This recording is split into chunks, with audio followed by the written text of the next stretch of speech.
ఈ పాడి కౌశిక్ రెడ్డి గాంధీ తీవ్రంగా యుద్ధం నడుస్తుంది. వాళ్ళు నిజంగా ఒక రౌడీ షీటర్లలో బిహేవ్ చేస్తారు. వాళ్ళు రాజకీయ నాయకులు, ఎమ్మెల్యేల హోదా లేదు. వాస్తవానికి రాష్ట్రంలో ఓదికు బీసీ ఉద్యమం నడుస్తున్న క్రమంలో వీళ్ళు లేని కథలు ముందు పెట్టుకొని కేవలం బీసీ ఉద్యమం తప్పించే ప్రయత్నం చేస్తున్నారు.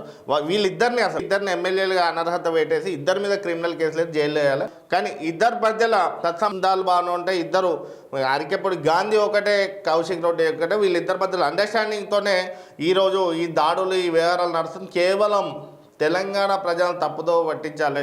బీసీ ఉద్యమం అనేది ఇప్పుడు రాష్ట్రంలో కీలకంగా మారింది. రోజు రోజుకి బీసీ ఉద్యమం తీవ్ర స్థాయిలో నడుస్తుంది. మీడియాలో వీళ్ళిద్దరు ప్రస్తావన తప్ప ఇంకో ప్రస్తావన రావద్దని చెప్పి ఈ దుర్మార్గమైన ఆలోచనతో ఇద్దరు ఎమ్మెల్యేల మీద క్రిమినల్ కేసులు పెట్టి ఇద్దరిని జైల్లో పడేసి అనర్హత వేటేస్తే తప్ప ఇలాంటి దుర్మార్గపు సవాళ్ళు ఇంకెవరు రానున్న రోజులలో ఏ ఎమ్మెల్యే, ఎంపీ వేసే అవకాశం లేకుండా అయ్యే అవకాశం ఉంటుంది.